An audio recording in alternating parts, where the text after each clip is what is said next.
Haleluya.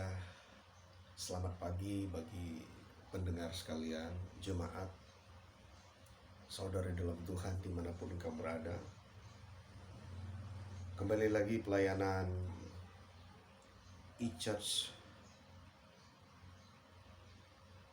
datang menyapa Anda di dalam firman yang terdapat di dalam Matius pasal 7 ayat 21 sampai ayat yang ke-23. Bukan setiap orang yang berseru kepadaku, Tuhan, Tuhan, akan masuk ke dalam kerajaan sorga, melainkan dia yang melakukan kehendak Bapa-Ku yang di sorga.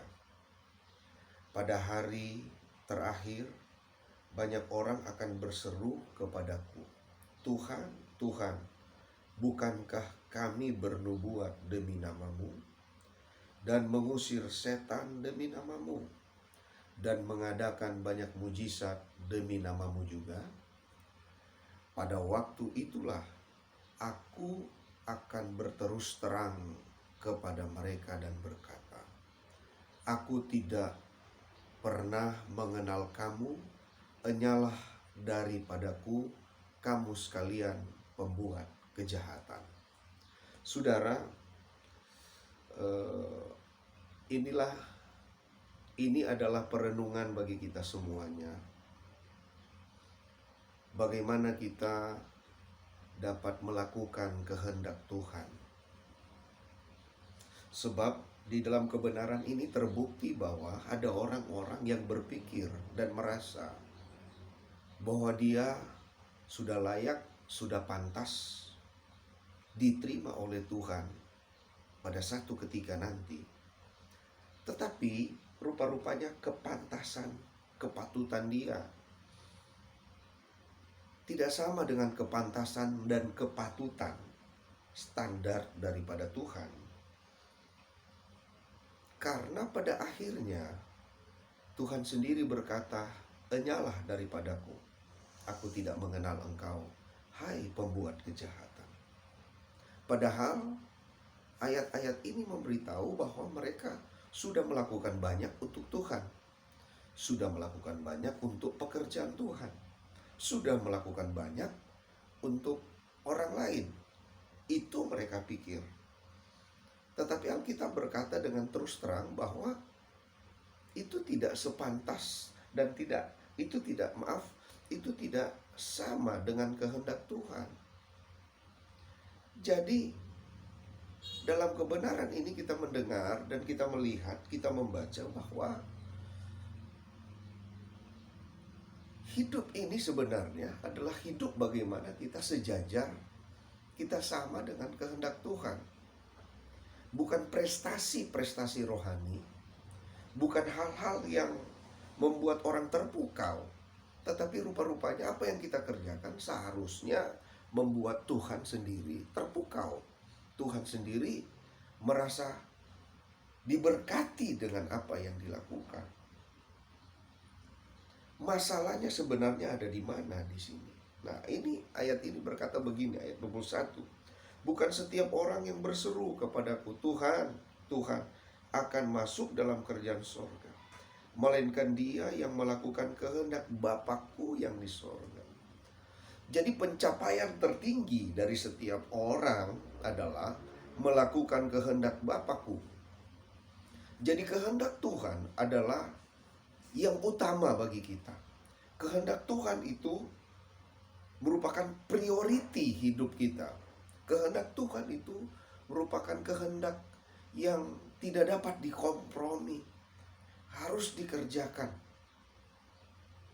Dalam menghadapi masa-masa sulit sekarang, virus corona,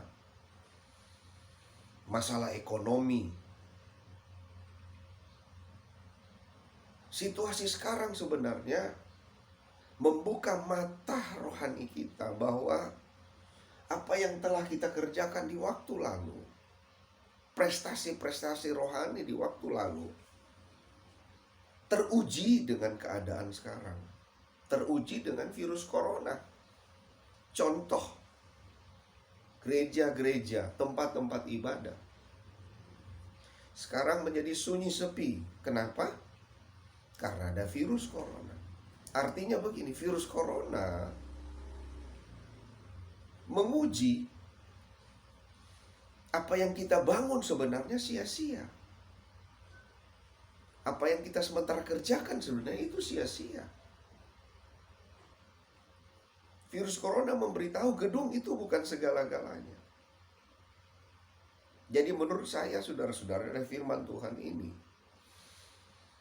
virus corona sekarang terjadi untuk menunjukkan apakah Anda sedang melakukan kehendak Bapa atau tidak. Kalau kita sedang melakukan kehendak Bapa saat ini, maka virus corona itu sebenarnya bukan hal yang menakutkan bagi kita. Virus corona itu bukan hal yang membuat kita bisa bersembunyi. Tetapi justru virus corona sedang membuktikan dirimu, membuktikan imanmu, membuktikan apa yang Anda bangun saat ini adalah hal yang benar atau tidak. Karena saya percaya Tuhan izinkan virus corona ada di Indonesia, di seluruh dunia. Itu bagian dari penggenapan dari firman Tuhan di akhir zaman. Jadi saat ini yang harus kita kejar adalah bagaimana kita melakukan kehendak Bapa. Nah, ayat-ayat berikut dari Matius pasal 7 sangat menarik. Ayat 24 saya baca sampai ayat 27. Di situ ada dua orang yang sedang membangun. Saya percaya ini memiliki hubungan yang sangat penting antara ayat 21 sampai ayat 23. Walaupun ada tema judul sendiri pada ayat 24 sampai ayat ke-27. Tapi itu sebenarnya memiliki hubungan. Hubungan yang sangat penting bagi kita semuanya. Ayat itu berkata begini. Setiap orang yang mendengar perkataanku ini dan melakukannya, ia sama dengan orang yang bijaksana, yang mendirikan rumahnya di atas batu. Kemudian turunlah hujan dan datanglah banjir. Lalu angin melanda rumah itu, tetapi rumah itu tidak rubuh sebab didirikan di atas batu. Tetapi setiap orang yang mendengar perkataanku ini dan tidak melakukannya, ia sama dengan orang yang bodoh yang mendirikan rumahnya di atas pasir. Kemudian turunlah hujan dan datanglah banjir, lalu angin melanda rumah itu, sehingga rubuhlah rumah itu dan hebatlah kerusakannya. Saya melihat, saudara-saudara, ayat-ayat ini merupakan solusi bagaimana agar supaya kita dapat melakukan kehendak Bapa. Artinya begini, jangan apa yang kita kerjakan saat ini hal yang sia-sia. Jangan sampai apa yang kita pikir ini merupakan hati Tuhan, kita pikir ini merupakan kehendak Tuhan, dan kita berusaha mati-matian melakukannya. Tapi sebenarnya itu bukan kehendak Tuhan. Karena sebenarnya kita sedang melakukan apa yang kita ingini. Karena sebenarnya apa yang sementara kita lakukan sekarang untuk pamer diri, untuk menunjukkan bahwa kita hebat, kita bisa. Tetapi sebenarnya di dalamnya, saudara-saudara, Anda tidak melakukan kehendak Tuhan. Nah, untuk menjaga standar, untuk menjaga apa yang benar, tetap terjaga di dalam aktivitas-aktivitas kita, dapat terjaga di dalam keluarga, dapat terjaga dalam pelayanan, dapat terjaga dimanapun kita berada. Kita tetap membangun sesuatu yang standarnya kehendak Bapa. Bagaimana agar supaya kita dapat menjaga itu? Bagaimana agar supaya kita dapat selalu terus berkomitmen, selalu terus terfokus melakukan kehendak Bapa? Karena ayat-ayat sebelumnya memberitahu bahwa ada hal yang berbahaya dari orang-orang yang merasa melakukan kehendak Bapa, tapi sebenarnya mereka tidak melakukan kehendak Bapa. Nah, ayat setelah itu menunjukkan bagaimana ini adalah kunci bagaimana kita melakukan kehendak Bapa. Kunci yang Tuhan ingin beritahu kepada kita. Di sini memberikan contoh dua orang yang sedang membangun. Yang satu di atas batu, yang satu di atas pasir.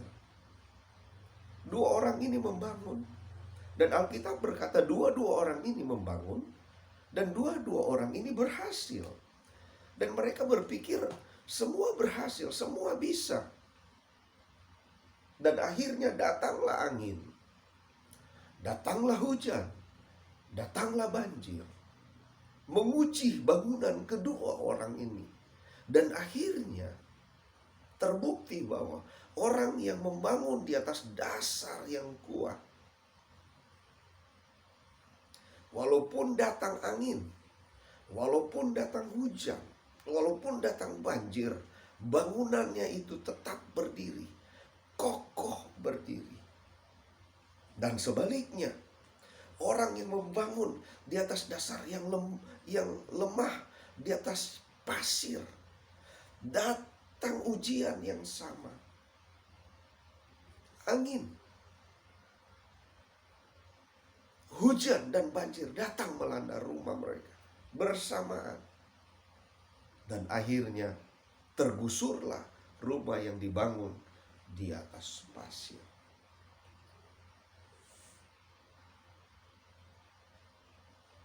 Jadi bagaimana agar supaya kita dapat membangun sesuatu saat ini?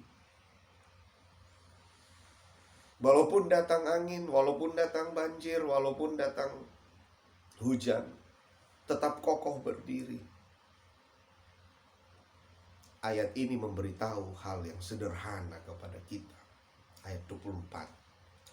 Setiap orang yang mendengar perkataanku ini dan melakukannya, ia sama dengan orang yang bijaksana yang mendirikan rumahnya di atas batu.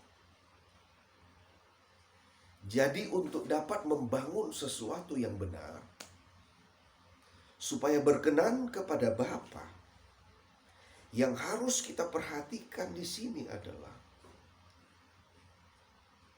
kita harus tahu mendengar dan melakukan. Masalah dari orang-orang yang ada di ayat-ayat tadi, kenapa mereka bisa roboh? Kenapa mereka bisa tidak diterima? Karena ada satu rahasia yang Tuhan beritahu di ayat yang ke-24. Untuk dapat melakukan kehendak Bapa, Anda harus memperhatikan bagaimana mendengar dan bagaimana melakukannya.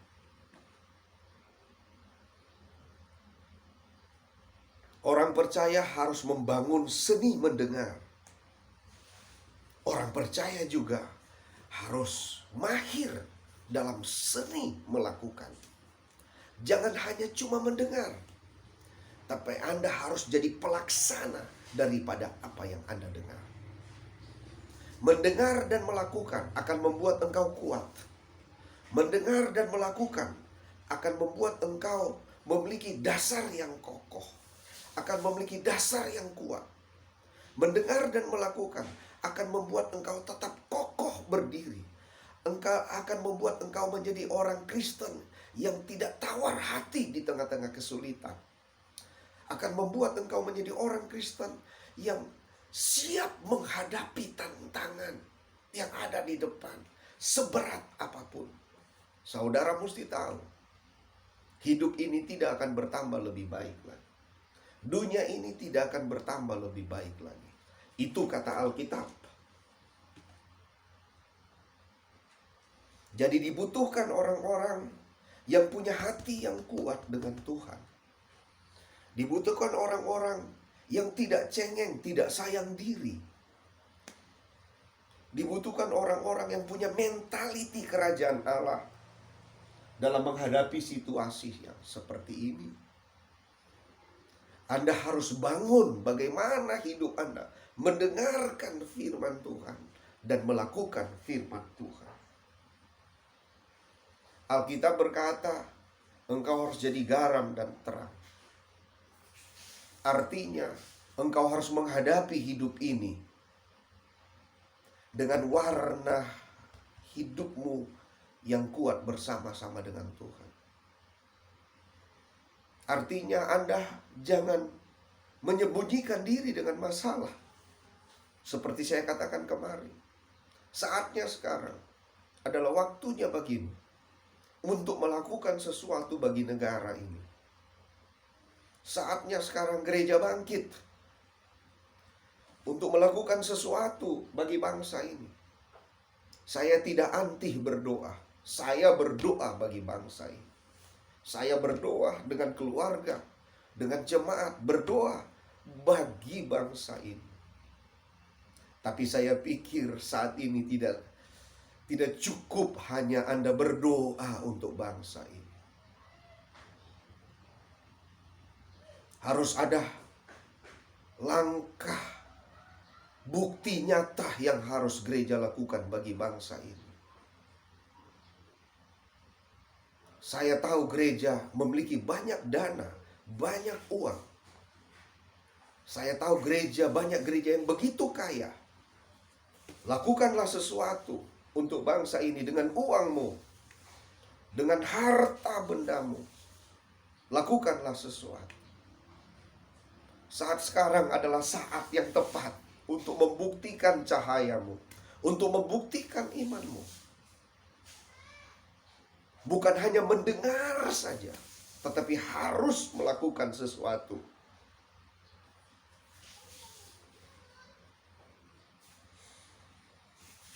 Jangan kau bersembunyi di balik firman Tuhan. Jangan kau bersembunyi di balik kebenaran. Tunjukkan, munculkan kebenaran itu di dalam hidupmu. Ambil bagian untuk melakukan sesuatu bagi bangsa ini. Buktikan imanmu di tengah-tengah situasi sulit. Banyak orang yang membutuhkan pertolongan saat ini. Hal mungkin sederhana. Berilah makan kepada orang-orang yang susah saat ini. Lakukan sesuatu.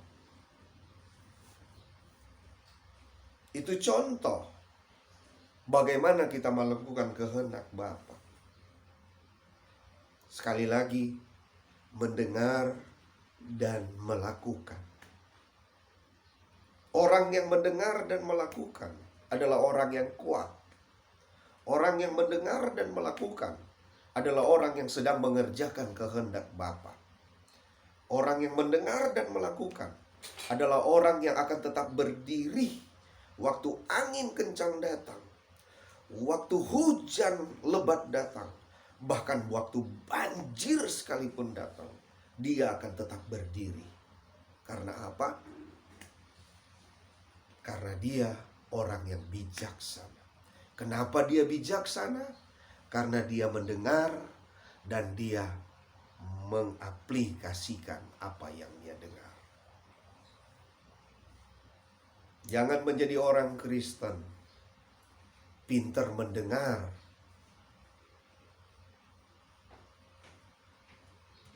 jangan menjadi orang Kristen hanya mau menerima saja, mendengar saja, tetapi tidak mampu untuk menerjemahkan apa yang dia dengar. Merupakan satu penyakit jika orang hanya mau mendengar. Orang yang hanya mau mendengar itu akan stres, akan frustrasi dengan apa yang dia dengar.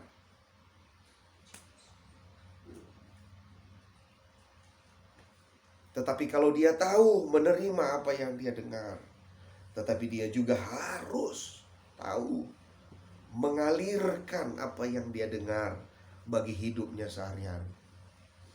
Itu akan membuat dia punya kehidupan yang seimbang. Mendengar dan melakukan.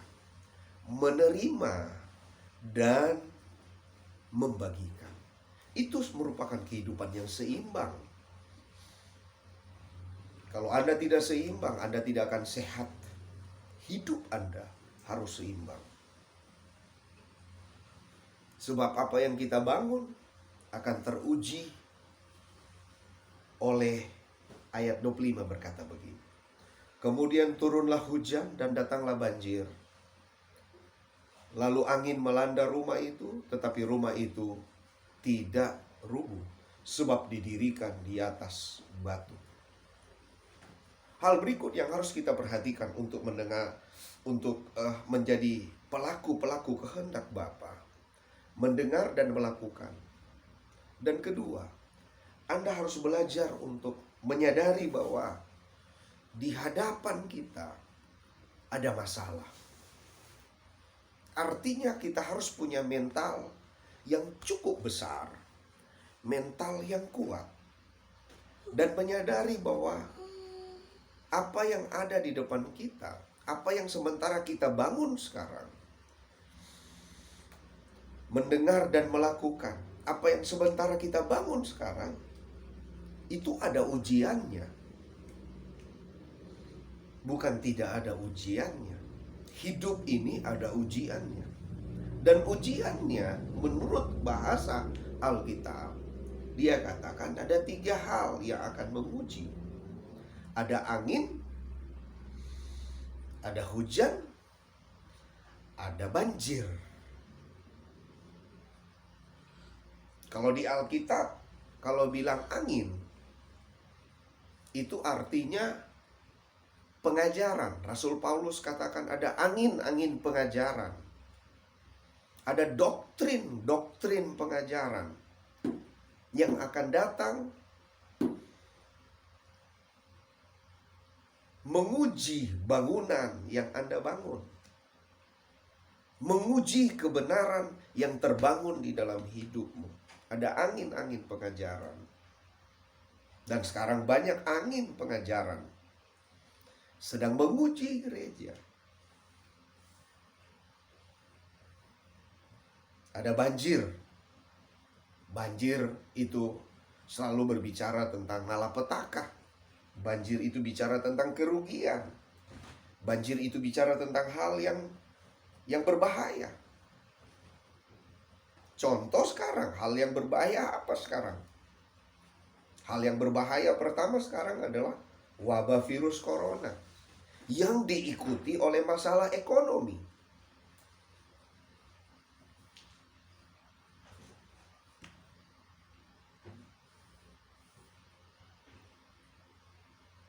Jadi virus corona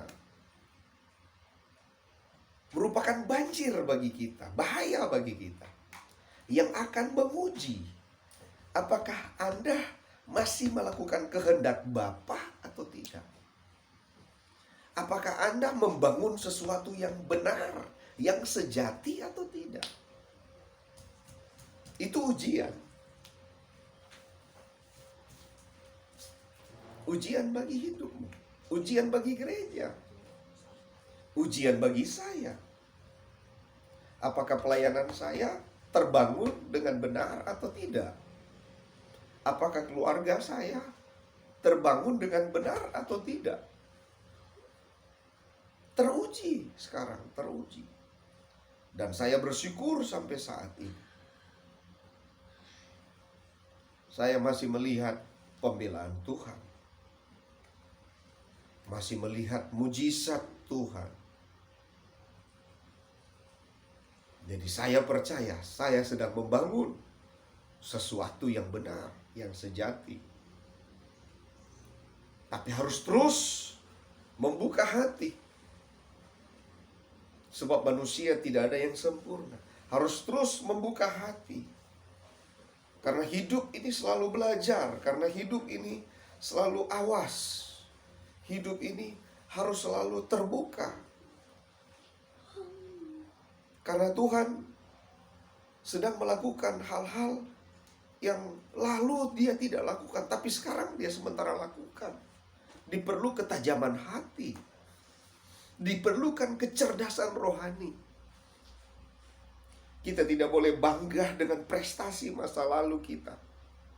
Kita tidak boleh bangga dengan kehebatan-kehebatan kita di masa lalu. Kita harus punya hati yang update, up to date dengan kehendak Bapa saat ini. Dan saya percaya virus corona Tuhan izinkan untuk memurnikan, untuk membangun, untuk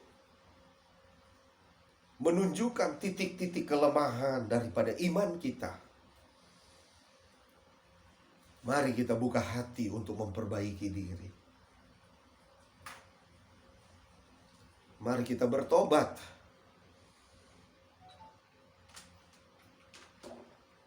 Supaya kehendak Tuhan selalu baru di dalam hidup kita setiap waktu. Dan ujian itu datang yang ketiga, hujan. Hujan di Alkitab selalu berbicara tentang berkat. Hujan di Alkitab selalu berbicara tentang tuaian. Jadi saya melihat di sini bahwa apa yang kita bangun itu selalu ada ujiannya. Dan jika ujian itu sudah datang, akan memastikan Anda siap untuk mengalami lawatan Tuhan atau tidak. Siap mengalami hujan atau tidak. Sebab saya percaya gereja sekarang sedang menanti-nantikan tuaian global.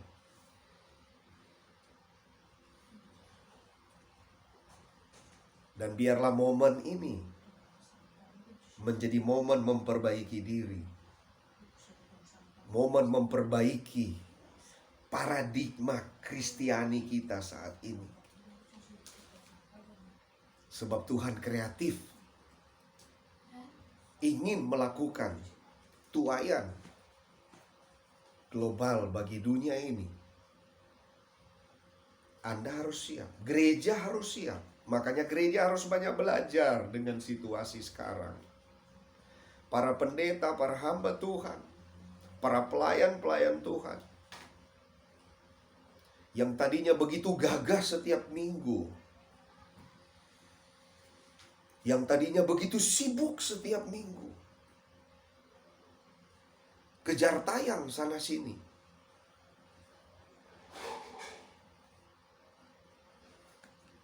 seperti Tuhan dia di hari Minggu. Tapi sekarang Anda harus cool down, harus berkaca pada kebenaran. Kenapa Tuhan izinkan ini?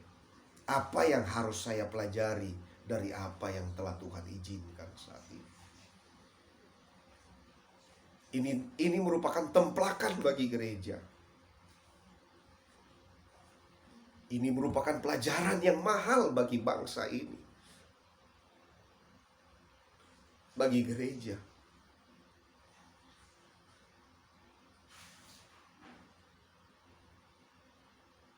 Saya tidak anti berdoa, saya orang yang suka berdoa.